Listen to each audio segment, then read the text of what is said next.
Hello friends, welcome back to my channel. কেমন আছো সবাই? সবাই খুব ভালো আছো। তো আজকে আমি তোমাদের জন্য নিয়ে এসেছি একটা চিলি চিকেনের রেসিপি। তো দেখো, এখানে চিলি চিকেনটা তোমার আদা রসুন পেস্ট, নুন, গোলমরিচের গুঁড়ো, তারপর হচ্ছে তোমার কর্নফ্লাওয়ার, ডিম, তো সব দিয়ে ম্যারিনেট করে রাখা আছে। তো দেখো, ম্যারিনেশনের পর আমি কড়াইতে তেল দিয়ে দেওয়া হয়েছে আর কি। তো তেলে এবার চিলি চিকেনগুলো ভেজে নিচ্ছি। তো আজকে একটু রাত্রেবেলা রুটি আর চিলি চিকেন রান্না হবে, তো তাই ভাবলাম রেসিপিটা তোমাদের সাথে শেয়ার করি। আমরা যেভাবে বানাই, তো অনেকে অনেক রকমভাবে বানায়, কিন্তু আমরা হোমমেড যেভাবে বানাই সেভাবেই তোমাদের সাথে শেয়ার করছি। হ্যাঁ, এটা হয়তো পারফেক্ট হচ্ছে না, কিন্তু আমরা যেরমভাবে বানাচ্ছি সেরমভাবেই তোমাদের সাথে শেয়ার করছি। তো দেখো, এখানে চিকেনগুলো ভালো করে একটু লাল লাল করে ভেজে নেওয়া হবে। তো দেখো, চিলি চিকেনগুলো অনেকটা লাল লাল হয়ে গেছে। তো এবার এগুলোকে তুলে নেওয়া হচ্ছে। তা আমার পার্সোনালি চিলি চিকেন খুব ফেভারিট, খুব দারুণ লাগে চিলি চিকেন। চিকেন কষার থেকেও চিলি চিকেনটা বেশি ভালো লাগে। তো দেখো, এখানে আর একবার দিয়ে দেওয়া হয়েছে। আর এই যে এখানে ভাজাগুলো তুলে রাখা হয়েছে।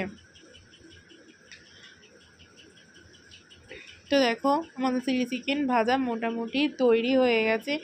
আর এরপর কড়াইতে তেল, কিছুটা তেল তুলে নেওয়া হয়েছে, যেহেতু অনেকটা তেল ছিল তাই একটুখানি তুলে, চিলি চিকেনে বেশি তেল লাগেও না।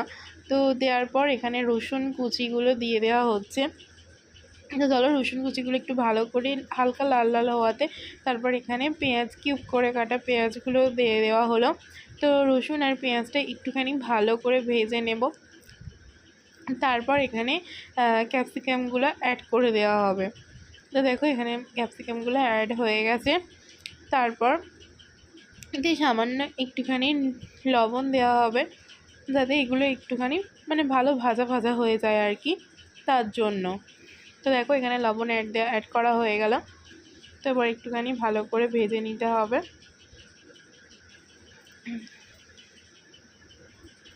তো দেখো, একটুখানি হালকা হালকা তো ভেজে নেওয়া কমপ্লিট হয়ে গেছে। এবার এখানে একে একে সসগুলো অ্যাড করা হবে। তো প্রথমেই সয়া সস চলে যাচ্ছে। তো আমাদের এটা খুব একটা রিচ হবে না আর কি, যেমন ঘরোয়া হোমমেড হয় সেরকমই হালকা হালকা, হালকা তেল হালকা মশলায় রান্নাটা হবে। তো দেখো, এখানে আমরা সসেস দেওয়া হয়ে গেছে। এবার chilli sauce, green chilli sauce দেওয়া হচ্ছে। আর দেওয়া হবে হচ্ছে টমেটো সস। তো এবার এই সব সসগুলো দিয়ে একটুখানি ভালো করে পেঁয়াজ আর ক্যাপসিকামগুলোকে ভালো করে একটুখানি নেড়ে নিতে হবে। তো দেখো, এখানে টমেটো সস অ্যাড হয়ে গেল।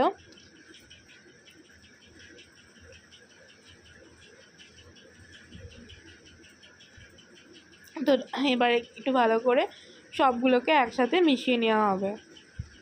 আর টমেটো সসটা একটু বেশিই দেওয়া হয়েছিল। তো সয়া সস আর চিলি সসটার থেকে টমেটো সসের পরিমাণটা একটু বেশি দিলে খেতে বেশি ভালো লাগে, তাই না? তো আমাদের ভালো লাগে। আর একটুখানি সামান্য চিনি অ্যাড করব। হ্যাঁ, হালকা একটু মিষ্টি মিষ্টি, চিলি চিকেন একটু মিষ্টি মিষ্টি খেতেই বেশি ভালো লাগে, হালকা টক ঝাল, হালকা মিষ্টি। হ্যাঁ, আর এখানে কিন্তু কাঁচা লঙ্কা অ্যাড করা হয়েছে, এমনি আদার্স কোনো গুঁড়ো লঙ্কা ব্যবহার করা হয়নি। তো চলো, ভালো করে এগুলোকে নেড়ে নেওয়া হচ্ছে। এবার যেটা যাবে সেটা হচ্ছে জল।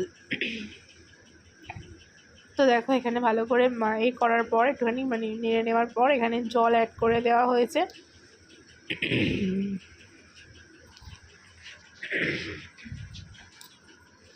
তো এবার জলটা দিয়ে ভালো করে ফুটিয়ে নেওয়ার পর এখানে চিকেনগুলো অ্যাড করে দেওয়া হবে। তো দেখো, ভালো করে ফুট হয়ে গেছে। এবার যে ভেজে রাখা চিকেনগুলো ছিল, তো সেগুলো অ্যাড করে দেওয়া হলো। এবার একটু ভালো করে নেড়ে নিতে হবে।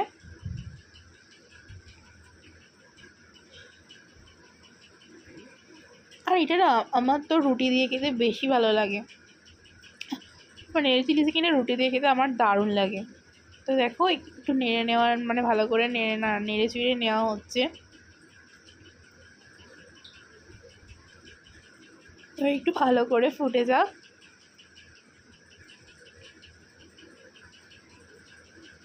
তো দেখো, এখানে ভালো করে ফুটে গেছে চিলি চিকেনটা। তো দেখো চিলি চিকেনটা এখানে ভালো করে মানে ফুটছে আর কি। আর সবশেষে যেটা দিতে হবে সেটা হচ্ছে